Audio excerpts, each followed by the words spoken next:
Hey guys, welcome to our tutorial of the week, how to make a layered ribbon flower.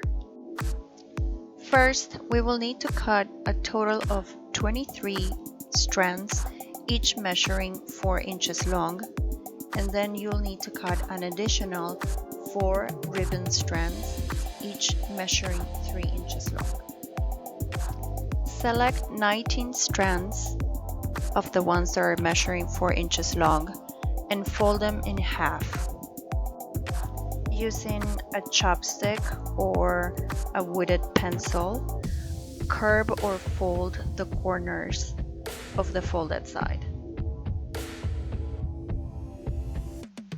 Next, you will grab 7 folded strands and stitch them together side by side, just as you see it in the video.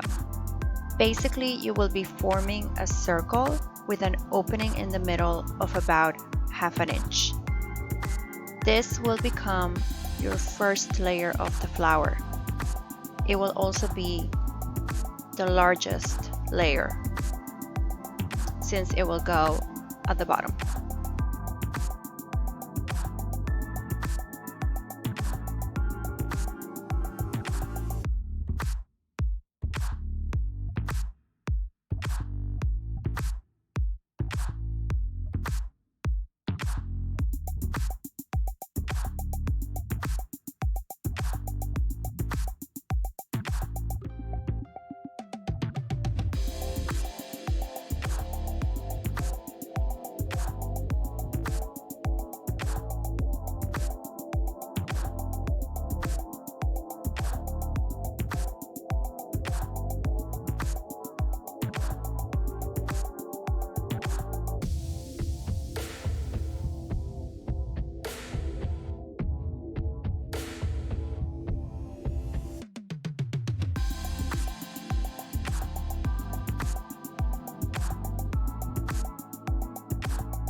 We will now create the second layer.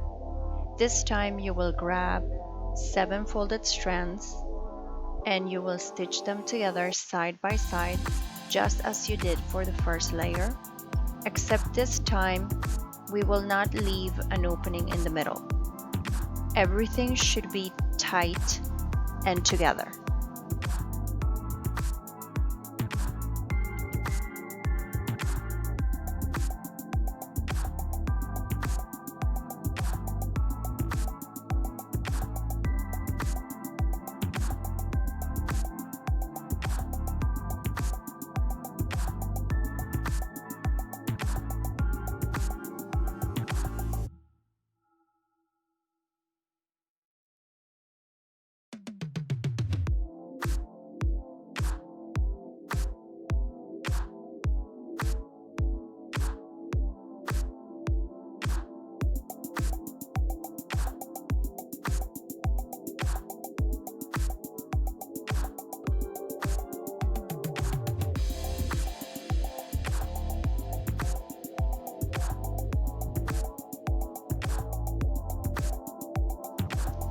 For the third layer, you will grab 5 folded strands and pretty much follow the same process where you will stitch them together side by side and do not leave any openings in the middle. Everything should be held tight and together.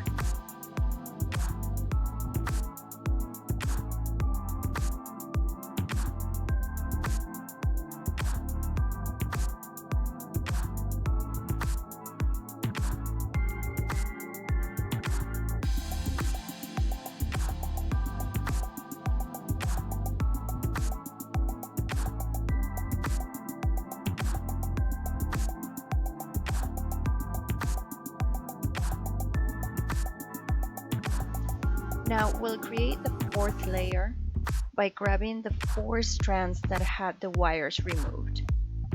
With your needle and thread, you will stitch the non-wire sides of each strand. You will do this individually. Once the 3 sides are all stitched, you will pull one side of the thread to form the shirring in the middle, just as you see it in the video. Each strand will actually become a petal.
Once all 4 petals are ready, place them side by side and stitch them together, right in the middle.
And now we'll create the 5th and last layer.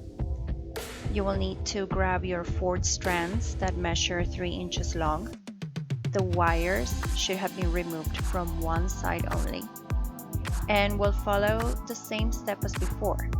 Basically, grab your needle and matching thread, stitch the non-wired sides of each strand, and pull the thread to form the shirring in the middle. Once all 4 petals are ready, place them side by side and stitch them together right in the middle.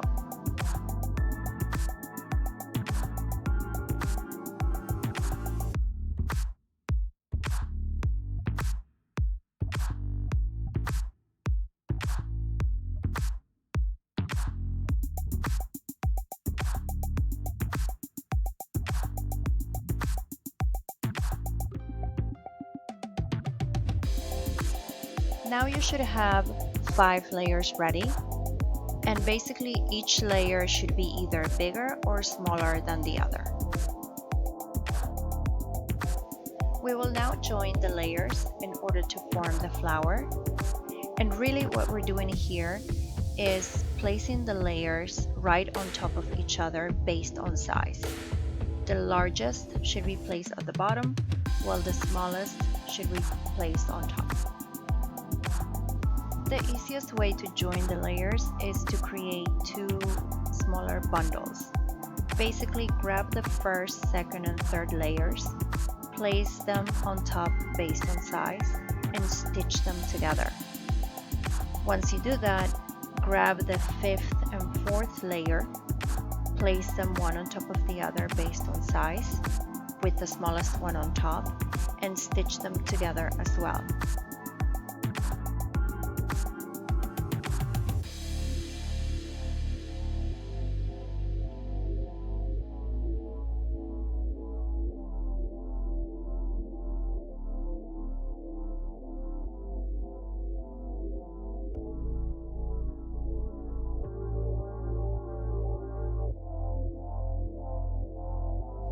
Once you have the two bundles ready, place the smallest one on top of the largest and stitch them together right in the middle, just as you see it in the video.